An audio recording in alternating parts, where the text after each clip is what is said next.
back. And if you are a new subscriber or you have just chanced upon my video, I welcome you. I'm Nikita Bhargav, and we are talking about twin flames. And currently, I am trying to simplify the understanding of the ego mind, because we hear it a lot, but most people confuse it with pride or arrogance, whereas it has a completely much wider range and a much deeper meaning. It pretty much controls and has seeped into pretty much most aspects of us.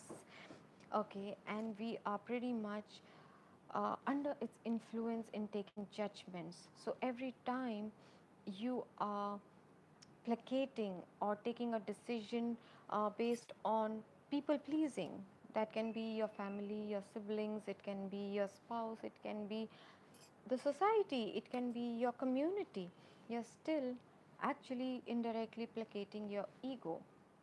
It is your ego that kind of makes you, oh my god, how will I be judged? Judgment is what ego does. Anytime you label something good, bad, right, wrong, fair, not fair, or whatever, you are operating from ego. Even if you are judging yourself, all right, being discerning and being judgmental are two different things, and there will be a separate video on ego versus discernment. So I was talking about the dramas in relationships which are kind of dictated by the ego. Okay, so one of in the main triangle comes victim, savior, perpetrator. Okay, these are three essential drama roles that most of us have played out, and the roles are also interchangeable, because usually those who felt like a victim in their childhood grow up to become saviors in an adult life, or also could turn into perpetrators themselves. And also the roles keep changing while you're with a partner or in your family dynamics. It is not that if you're once a victim you'll always stay the victim. And these are just titles, so please do not get very attached to them. Just try and understand what I'm trying to bring to your attention. A victim is someone who is always in the pity party, who is always trying to feel somebody else is responsible, or because of someone else I am the poor me. I never get love, nobody loves me, no one takes care of me, or I'm the poor thing. There are a lot of people I've seen who love, when somebody is saying, I had such a bad day, they'll jump in like it's a competition to tell and prove that they had a worse day, right? They are in the victim pretty much. Okay, when they feel very helpless, or they like to project, or they have convinced themselves that they're very helpless, they can't do anything. What can I do? This is how it is, this is how things work, this is what the society's rules say, what can I do about it? That is a victim mentality. Martyr is who loves to do certain things for others, and then loves to feel that they're not getting things in return, which sometimes is true, but then they have the choice to stop doing the things, right? Now, if I feel in my equation, even with my twin flame, there is no equality in give and take. If I was the martyr mentality, I'll continue doing but feeling very, very sorry for myself. But if I'm not there, if I have a healthy self esteem, I'll say this is, I will try and explain once, twice, maybe thrice, that there's no equal give and take, there's no equal partnership here. You're not putting in the kind of time and effort that you need to be putting in. And if I find that it's being ignored, it is not being acknowledged, I have the choice of walking away. You always have the choice of walking away from any of these ego based dramas. Now the savior is the one of the persons who feels the need to be needed always. They need to be looked up to. They need to be the person who comes in as the hero, and they're always drawn to, for example, damsel in distress.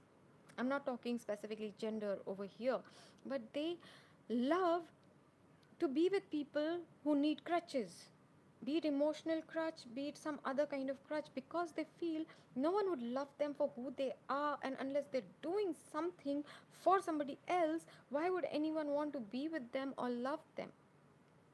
And so they have this constant need to prove over and over again by being there, by helping. They're the ones who will rush in whether they are asked to or not. Come, let me do it for you. They will not even bother to ask, do you need help, or what kind of help do you want? Here, let me do it for you. you know they have the savior complex. They want to be applauded, they want to be the hero, they want to be the person who is the most reliable friend, who's always there for everybody, who, you know would- whether it's day or night, that person is always there for everyone. Okay, and they do want appreciation and applause for it. Then comes the perpetrator.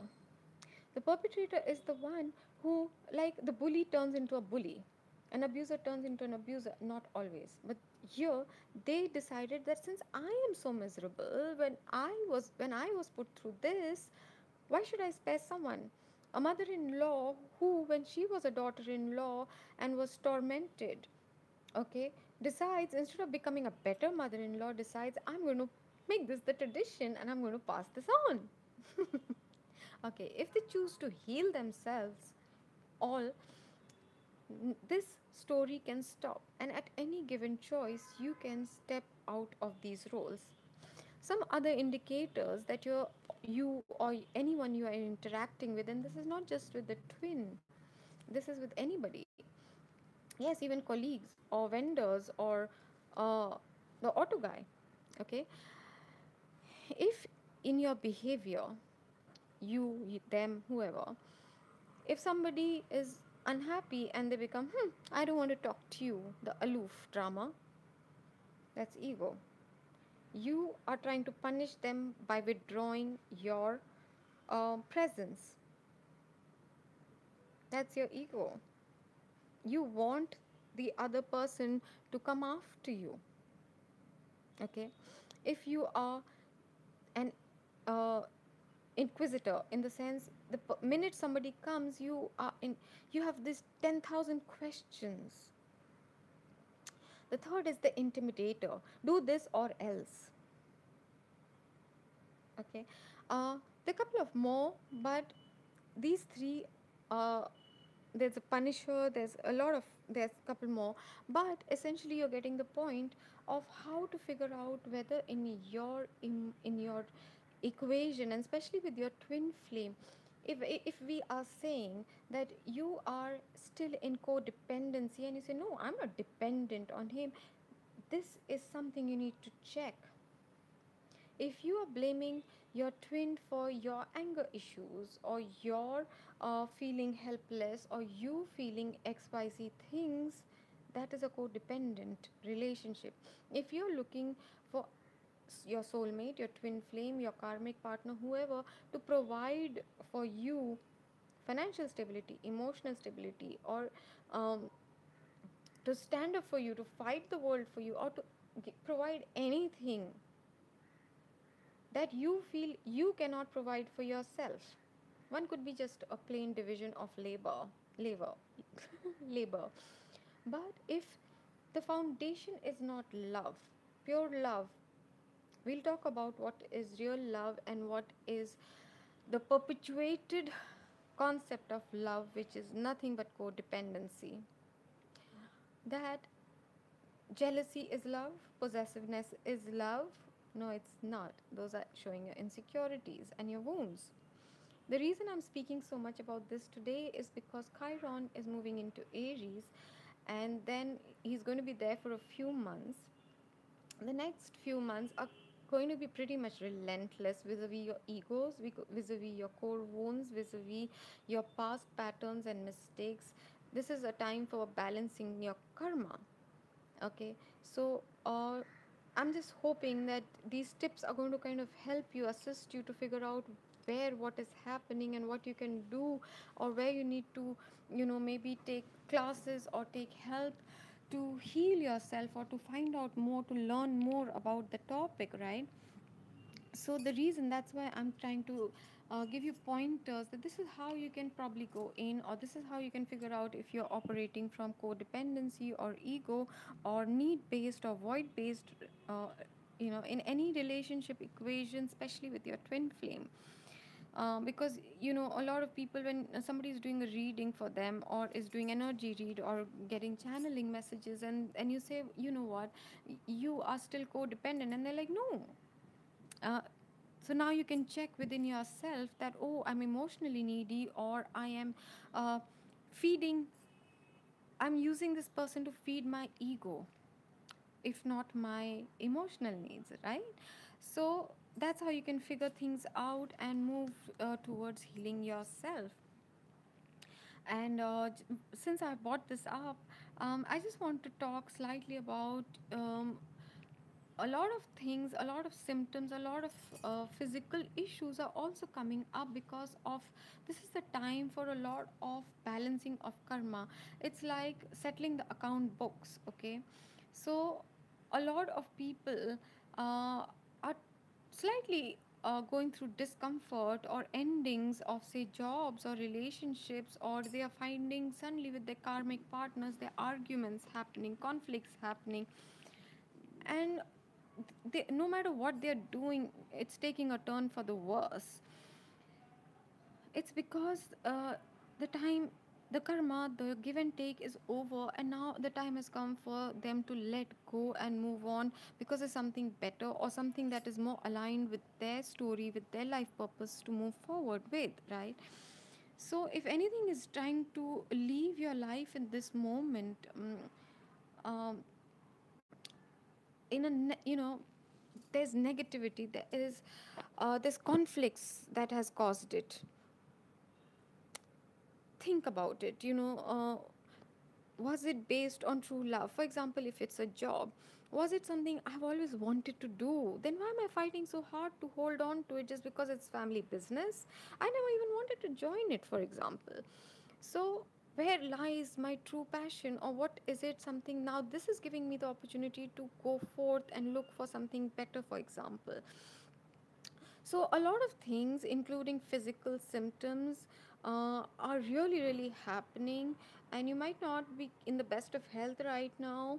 Um, you might be finding a lot of things happening in the gastrointestinal.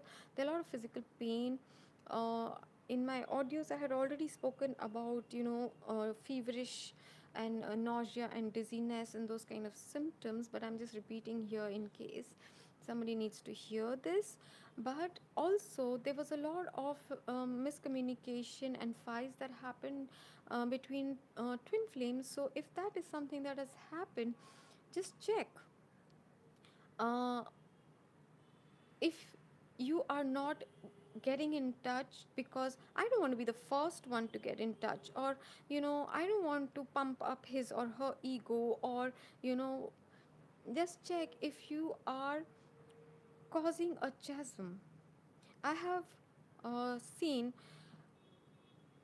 deeply spiritual, deeply healed people also make this mistake with their twin flames, and not be able to come into union even after doing so much, because the ego sneaks in a certain way, and they keep waiting for the other person to go first.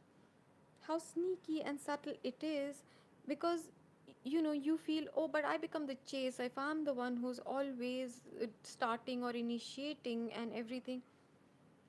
Is the tag more important to you, or getting your relationship, your connection, the most important, most sacred connection for you, on track?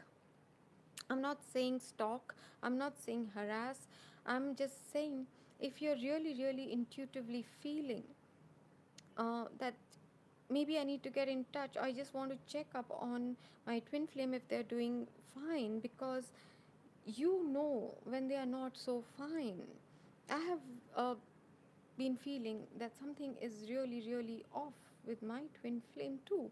But I also knew that he was going through his triggers and dark night of the soul, which is where I could have done nothing except pray and give back and energy support, uh, which is what I did. And I know that once when he is feeling better, he will get in touch with me, right? So you have to have become okay with not knowing. A lot of people, especially the masculines, are making the mistake of not doing things because they want guarantees. They want to know what will happen once I do this. Once I take this decision, then what? Because they've already got the inner clarity from their soul, their mind, their heart, their intuition is constantly pushing them. But they want guarantees. Let me tell you, no matter how many readings you get done, no matter how much you sit down for meditation, some things, how, when, in what form, and then what happens, those are not going to be answered. Like I was saying to a friend of mine the other day, work with the assumption that the amount of clarity you have right now is the amount of clarity, this is as good as it gets. Now, based on that, what is the decision you're going to take? Not from here, not from your ego, balancing all of it. Nobody is saying if you're not happy in a situation, stay there, but communicate it, be articulate. If someone is not willing to even sit and have a conversation with you, then you definitely, you know, what can you do? Then you know you have to move on. Maybe it's not the right time, maybe they're just not ready. If someone is ready to sit and communicate with you, try and come on the same page with you, then you can make the effort and try and figure things out and take things forward. Okay.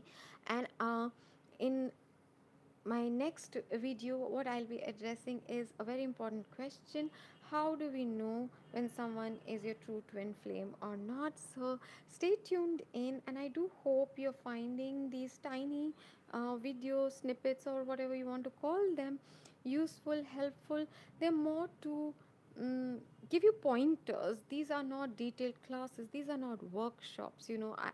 When I take workshops, they are like 4 hours long on one topic, and there's so much you have to get into, and it is different for each individual, right?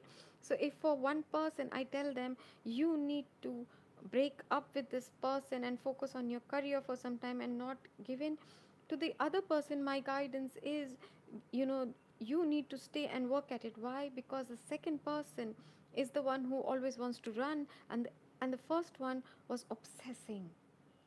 Okay. Now, for example, if my learning is about patience, then the guidance for me is going to be completely different, right?